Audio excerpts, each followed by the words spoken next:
खुशहालपुर नाम के एक गांव में जहां सूरज की पहली किरणें खेतों पर सोना बिखेरती थीं, एक 20 साल का युवक रहता था, करण। करण के माता पिता रमेश और सुमन गांव के सबसे अमीर और जालिम ठाकुर प्रताप सिंह के खेतों में दिन रात पसीना बहाते थे। उनकी जिंदगी ठाकुर के एक इशारे पर चलती थी। एक तपते दोपहर जब सूरज आग बरसा रहा था, करण अपने माता पिता के लिए खेत में खाना लेकर पहुंचा। धूल से सने और थके हुए माँ बाप को देखकर उसका दिल पसीज गया। तभी ठाकुर प्रताप सिंह अपनी चौड़ी छाती और घमंड भरी चाल के साथ उनके पास आ धमके। करण, तुम यहाँ खाना खिलाने आते हो, ये अच्छी बात है, पर कभी काम में भी हाथ बटाओगे या बस खर्चीला बेटा बनकर रहोगे? ठाकुर साहब, मेरे हाथ सिर्फ मेहनत के लिए नहीं, प्रकृति का संतुलन बनाने के लिए बने हैं। मैं माँ बाप की तरह इस जमीन को मरते नहीं देखूंगा। मेरा रास्ता कुछ और है। अच्छा, तो क्या उखाड़ोगे? इस गांव में क्या काम है इसके अलावा? प्रकृति की बात करोगे? ये जमीनें तो बंजर हैं। नहीं ठाकुर साहब, प्रकृति को बंजर आप जैसे लोग बनाते हैं जो उसका शोषण करते हैं, उसके संसाधनों को अपनी तिजोरी में बंद करते हैं। ये बात आप कभी नहीं समझेंगे, क्योंकि आप तो सिर्फ लेना जानते हैं, देना नहीं। करण के ये शब्द सुनकर ठाकुर का चेहरा गुस्से से लाल हो गया। उसकी आंखों में एक खतरनाक चमक थी। रमेश और सुमन जो अब तक शांत खड़े थे, डर के मारे कांप उठे। करण ने ठाकुर की आंखों में सीधी नजर डाली और बिना एक पल रुके अपने माता पिता को वहीं छोड़ वहां से चला गया। घर पहुंचते ही करण अपनी किताबों में डूब गया, मानो ज्ञान ही उसकी सबसे बड़ी पूंजी हो। शाम को जब घर में दीपक जल रहे थे, माँ सुमन उसके पास आकर बैठी। बेटा करण, ठाकुर से ऐसी बात नहीं करते। तुम्हें पता है वो कितना ताकतवर है। उसकी बातों का बुरा मत मान। मुझे लगता है वो ठीक ही कह रहे थे। इस गांव में और कौन सा काम है जिससे पेट भरता है? माँ, आप ठाकुर को जानती ही नहीं। वो बस प्रकृति को निचोड़ना जानता है, उसका संतुलन बिगाड़ना जानता है। वो ये नहीं समझेगा कि प्रकृति देती है, लेती नहीं। तभी पिता रमेश, जो अब तक शांत बैठे थे, क्रोधित होकर बोले, करण, जुबान संभाल। भूल मत कि हमारी रोटी उसी ठाकुर की वजह से चलती है। वो काम न दे तो भूखे मरेंगे। नहीं पिताजी, हमारा जीवन प्रकृति के हाथों में है, ठाकुर के नहीं। हम उसी से लड़ेंगे जिसने प्रकृति का शोषण किया है। मैं किसी की गुलामी नहीं करूंगा। मैं प्रकृति का संतुलन वापस लाऊंगा, चाहे कुछ भी हो जाए। करण, तू समझता क्यों नहीं? हम अब बूढ़े हो गए हैं। हमसे वो पहले वाली मेहनत नहीं होती अब। माँ, मैं आपका सहारा जरूर बनूंगा, पर ठाकुर की गुलामी तो कभी नहीं। मैं अपना खुद का धंधा करूंगा, अपना नाम बनाऊंगा। अपना धंधा? धंधा करने के लिए पैसा चाहिए होता है। पैसा कहाँ से लाएगा तू? करण की आंखों में गुस्सा भर आया। वो तुरंत उठा और खेतों की ओर चल दिया, जहां उसकी प्रेमिका नेहा एक बरगद के पेड़ के नीचे उसका इंतजार कर रही थी। आज मेरे हीरो का चेहरा क्यों उतरा हुआ है? क्या बताऊं नेहा, माँ बाप को कुछ समझ ही नहीं आता। उन्हें ठाकुर की चालाकी दिखती ही नहीं। वो बस उसी के आगे झुकना जानते हैं। और ठाकुर, उसने गांव के सारे जल स्रोतों पर कब्जा कर लिया है। प्रकृति का संतुलन बिगड़ गया है। उनकी भी क्या गलती है? गांव में काम कहाँ है? ठाकुर के खेतों में ही तो सबको काम मिलता है। नेहा, मेरे दादाजी ने ठाकुर से थोड़े पैसे लिए थे और बदले में उस बेईमान ने हमारी पुश्तैनी जमीन छीन ली। वो जमीन आज भी बंजर पड़ी है। पिताजी उसे मनहूस मानते हैं, पर मुझे लगता है उसमें प्रकृति का कोई राज छुपा है। बरगद के पेड़ के पास से एक बूढ़ा व्यक्ति, जिसके कपड़े मैले और चेहरे पर गहरी लकीरें थीं, अचानक उनके करीब आ गया। उसकी आंखें अजीब सी चमक रही थीं। वो जमीन जिस पर तुम्हारे दादाजी ने प्रकृति का ज्ञान बोया था, वो मनहूस नहीं, वो बस समझदार हाथों का इंतजार कर रही है। आप कौन हैं और आपको उस जमीन के बारे में कैसे पता? कुछ राज जमीन में दफन होते हैं करण।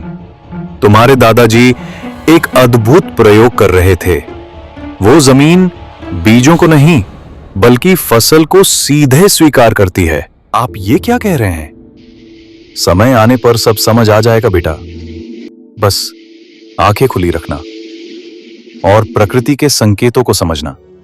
बूढ़ा व्यक्ति उतनी ही तेजी से भीड़ में गायब हो जाता है जितनी तेजी से वो आया था। करण और नेहा एक दूसरे को देखते रह जाते हैं। उनके मन में सवालों का बवंडर उठ रहा है। ये कौन था और उसका क्या मतलब था? गांव को भूख और प्यास से बचा सकता है और प्रकृति का संतुलन वापस ला सकता है। ये कुछ अलग है नेहा, बहुत अलग। शायद दादाजी ने उस जमीन पर कुछ ऐसा किया था जिससे प्रकृति फिर से खुशहाल हो सकती है। मुझे शहर जाकर उस डायरी में लिखे राज को समझना होगा। पर इसका मतलब क्या है? हमें तो आज तक यही पता था कि वो सिर्फ बंजर है। पता नहीं, पर अब मुझे उस जमीन को वापस लेने की वजह और भी मजबूत हो गई है। मुझे उस रहस्य को सुलझाना है। मुझे शहर जाकर कुछ ऐसा सीखना होगा, कुछ ऐसा खोजना होगा जिससे मैं उस बूढ़े व्यक्ति की बात का मतलब समझ सकूं और दादाजी के काम को पूरा कर सकूं। अगले दिन करण एक छोटे से थैले के साथ शहर के लिए निकल पड़ा। करण ने शहर जाने से पहले सरपंच से मुलाकात की। सुबह सुबह तैयार होकर कहां जा रहे हो बेटा? मैं शहर जा रहा हूँ सरपंच जी। मेरा एक दोस्त है वहां, उसने कहा है कि बैंक से लोन दिलवा देगा। मुझे प्रकृति को फिर से जगाने के लिए कुछ नया सीखना है। अरे मुझे लगता है करण कि तुम्हारा दिमाग खराब हो गया है। लोन लेकर आखिर तुम क्या करोगे भाई? कहीं जुआ खेलने का तो नहीं सोच रहे? नहीं सरपंच जी, मैंने एक सपना देखा है। मैं अपने गांव में एक पिज्जा की दुकान खोलूंगा, पर यह पिज्जा आम नहीं होगा, ये प्रकृति के गुणों से भरा होगा। करण, गांव के लोग दाल, चावल और समोसे खाना पसंद करते हैं। ये पिज्जा वीजा तो शहर के लोगों के चोचले होते हैं। गांव में कोई इसे नहीं पूछेगा। ऐसी बात नहीं है सरपंच जी। अब गांव वालों की सोच भी बदल रही है और मुझे इसी बदलती सोच और प्रकृति के ज्ञान का फायदा उठाकर अपने व्यापार को चमकाना है। और हाँ, मुझे ठाकुर से भी मिलना है। अपने व्यापार को बाद में चमकाते रहना, पहले जाकर ठाकुर से मिलो। ठाकुर ने तुम्हें बुलाया है। करण सीधे ठाकुर प्रताप सिंह से मिलने चला गया। ठाकुर अपनी आलीशान हवेली के बरामदे में बैठा था, अपने नौकरों से घिरा हुआ। मैं तुम्हारा ही इंतजार कर रहा था। आपने मुझे क्यों बुलाया ठाकुर साहब? देखो करण, मैं जानता हूं कि तुम मुझसे माफी तो मांगोगे नहीं। माफी? किस बात की माफी? मैंने जो कहा वो सच था। आपने मेरे दादाजी की जमीन बेईमानी से हड़पी है और तो फिर उनके पोते होने के नाते क्या तुम्हारा फर्ज नहीं बनता कि उस जमीन को उनका कर्ज चुकाकर वापस ले लो? पहली बार आपने सही बात कही है ठाकुर साहब। मैं बहुत जल्द अपने दादा की जमीन आपसे छुड़वा लूंगा। घर आकर करण ने जब अपने माता पिता को ये बात बताई तो वे सन्न रह गए। करण, मैं ये क्या सुन रहा हूं? तुमने उस ठाकुर से वादा कर दिया कि दादाजी की जमीन वापस लोगे? हाँ पिताजी, इसमें गलत क्या है? वो जमीन हमारे पुरखों की है, हमारी विरासत है। बेवकूफ, वो मनहूस जमीन, उसी की वजह से तेरे दादा पागल हो गए थे और वहीं से लापता हुए थे। वो बंजर है। मैं उस जमीन को वापस लेकर जरूर आऊंगा और एक दिन अपने दादाजी के लापता होने का राज भी खोल कर आऊंगा। लेकिन पैसा कहाँ है तेरे पास? इतनी बड़ी जमीन कैसे छुड़ाएगा? मैं कल शहर जा रहा हूं पिताजी, मुझे आशीर्वाद दीजिए। मैंने सोचा था गांव में पिज्जा की दुकान खोलूंगा, पर अब मैं शहर में ही काम करके इतना पैसा कमाऊंगा कि दादाजी की जमीन ठाकुर से वापस ले सकूं। अगले दिन करण एक छोटे से थैले के साथ शहर के लिए निकल पड़ा। करण, ये शहर है, गांव नहीं। यहाँ नौकरी ऐसे ही नहीं मिलती और तुझे कोई काम भी तो नहीं आता। मोहित, बस किसी तरह काम पे लगवा दे। मुझे पैसे कमाने हैं बहुत सारे। ठीक है, मेरे चाचा की बहुत बड़ी पिज्जा की दुकान है, मैं उनसे बात कर। ये तुमने बहुत अच्छा किया मोहित, जो तुम इसे यहाँ ले आए। वैसे भी एक ईमानदार व्यक्ति की तलाश थी मुझे। चाचा जी, मुझे आपसे एक बात कहनी है। मैंने शहर के कॉलेज में प्राइवेट एडमिशन लिया है, मुझे उसकी फीस भी चुकानी है। क्या मैं आपकी दुकान पर रात में रह सकता हूँ? मैं दिन भर काम करूंगा और रात में पढ़ाई करूंगा। तो तुम्हारे विचार सुनकर मुझे बहुत अच्छा लगा बेटा। मुझे विश्वास है कि तुम एक दिन बहुत बड़े आदमी बनोगे। उस दिन से करण ने डिलीवरी बॉय का काम करना शुरू कर दिया। दिन भर वो शहर की गलियों में पिज्जा पहुंचाता और रात में अपनी छोटी सी कोठरी में किताबों में खोया रहता। चाचा जी, आपका पिज्जा तो बहुत मशहूर है। क्या आप मुझे पिज्जा बनाना सिखाएंगे? जो सीखना चाहते हैं वही अपनी मंजिल पाते हैं करण। मैं तुम्हें जरूर पिज्जा बनाना सिखाऊंगा। कुछ ही दिनों में करण बेहतरीन पिज्जा बनाने में माहिर हो गया।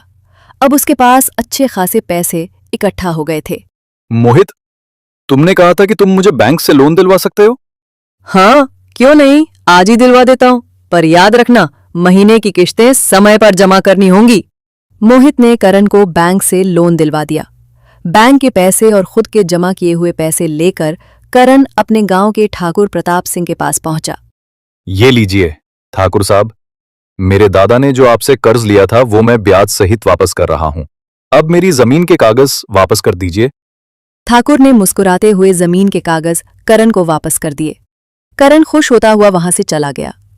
ठाकुर का साथी संजू, जो पास खड़ा था, बोला, अरे इस मूर्ख से पूछो कि बंजर जमीन पर ये आखिर करेगा क्या। उस जमीन को मैंने कई बार हटाने की कोशिश की मगर किसी ने नहीं खरीदा।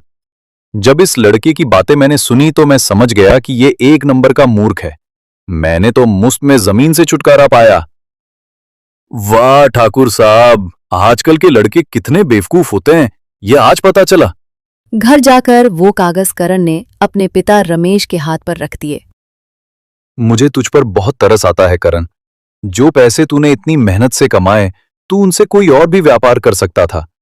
तूने ये पैसे एक मनहूस जमीन पर बर्बाद कर दिए। मेरी तो किस्मत ही फूट गई। आज भले ही आपको मुझ पर तरस आ रहा है पिताजी, पर मुझे विश्वास है कि एक दिन आपको मुझ पर गर्व होगा। करण के पास थोड़े बहुत पैसे बचे थे। सरपंच जी, आपके बाजार में जो दुकान खाली पड़ी हुई है, क्या आप मुझे वो किराए पर उठा सकते हैं? उस दुकान पर तुम क्या करोगे भाई? कोई और काम है क्या?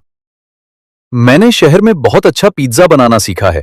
मैं दुकान पर बैठकर पिज्जा बनाऊंगा और गांव वालों को एक नया स्वाद दूंगा। मेरी समझ में नहीं आता करण कि आखिर तुम्हारे दिमाग में चलता क्या रहता है। करण अपनी दुकान पर पिज्जा बनाना शुरू करता है। उसने दादाजी की डायरी से अमृत अर्क बनाने की विधि का इस्तेमाल किया है। रमेश भी दुकान पर बैठता है। पिताजी, अब आपको ठाकुर के खेत में काम करने की जरूरत नहीं है। आज से आप दुकान पर पिज्जा बेचेंगे। आप मेरे साथ काम करेंगे। रमेश कुछ नहीं कहता, पर अगले दिन से पिज्जा की दुकान पर बैठने लगता है और करण बंजर खेत में जाकर जी तोड़ मेहनत करने लगा। उसने हल चलाया, जमीन को पलटा, बीज बोए, लेकिन करण की लाख कोशिश के बाद भी उस जमीन पर अनाज का एक दाना नहीं उगा। वो बूढ़े आदमी की बात समझने की कोशिश कर रहा था। करण उदास होकर अपने खेत में बैठा ही था कि तभी रमेश वहां आकर बोला, पकड़ो अपना पिज्जा।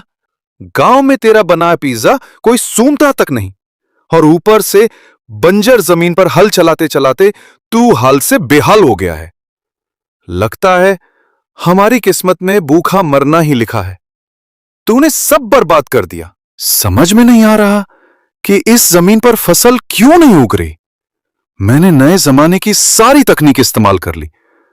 इस जमीन में कुछ तो गड़बड़ है, या शायद वो बूढ़ा आदमी सही कह रहा था। करण की आंखों में बूढ़े व्यक्ति की बात गूंज रही थी। अचानक उसके दिमाग में एक विचार कौंधा। उसने अपने हाथ में रखे पिज्जा को देखा। पिताजी, मुझे लगता है मुझे बूढ़े व्यक्ति की बात समझ आ गई। क्या समझ आया? अब बस करो करण, थक गया हूं मैं इस सब से। नहीं, मुझे लगता है दादाजी का प्रयोग यही था। वो बूढ़ा आदमी कह रहा था कि ये जमीन बीजों को नहीं बल्कि फसल को सीधे स्वीकार करती है। करण उसी रात पिज्जा लेकर अपनी जमीन पर पहुंच गया। चांदनी रात में उसने पिज्जा के छोटे छोटे टुकड़े कर कर उस सारी जमीन पर बो दिए। उसकी आंखों में एक अजीब सी उम्मीद थी। अगली सुबह जब सूरज की पहली किरणें धरती पर पड़ी और करण की आंख खुली।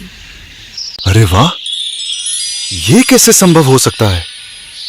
मेरे इस बंजर खेत में पिज्जा ही पिज्जा लहरा रहे हैं। ये तो कमाल हो गया।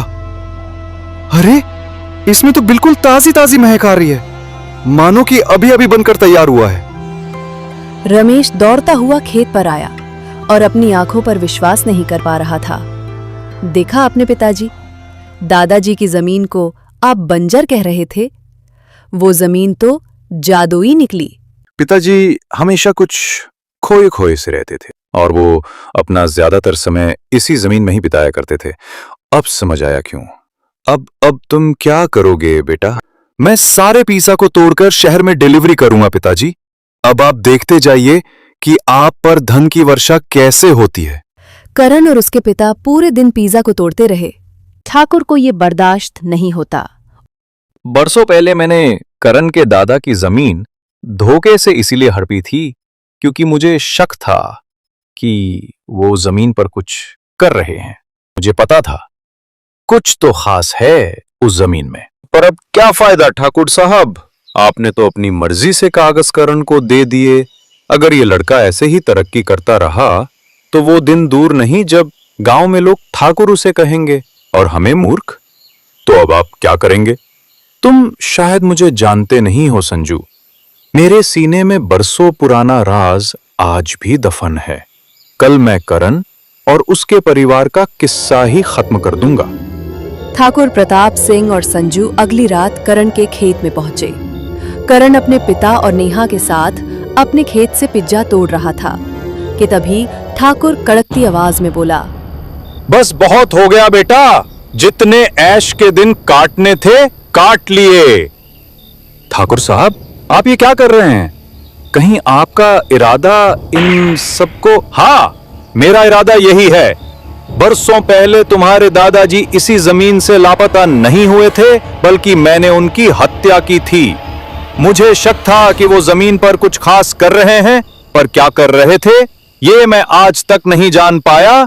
उनका एक दोस्त था जो ये राज जानता था। उसे मैंने बरसों ढूंढा पर वो मिला नहीं। तभी उसके कानों में पीछे से उसी बूढ़े व्यक्ति की आवाज टकराई जो अब पुलिस के साथ खड़ा था। शायद तुम मुझे ही तलाश रहे थे। ठाकुर बिल्कुल सही कह रहा है करण, इसी ने तुम्हारे दादा की हत्या की थी। मैंने अपनी आंखों से इसे वो करते देखा था। मैं जान बचाकर भागा था।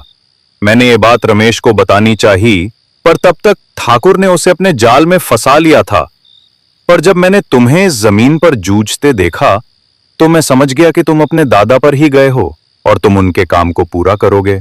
अब मेरे जाने का समय हो गया है। पर आप कहाँ जाएंगे? आपने मेरी इतनी मदद की। मैं इतने साल सिर्फ ठाकुर पर नजर रखने के लिए यहां रुका था ताकि वो तुम सबको कोई नुकसान ना पहुंचा पाए, और मुझे अपने दोस्त के परिवार के किसी सदस्य को उसका राज बताना था। करण, तुम मेरे दोस्त के इस प्रयोग को सिर्फ अपने फायदे के लिए इस्तेमाल मत करना, बल्कि देश और समाज के लिए भी इस्तेमाल करना। यही तुम्हारे दादाजी का सपना था। इतना बोलकर वो बूढ़ा व्यक्ति वहां से चला गया। करण आज भी जादुई पिज्जा की खेती करता है।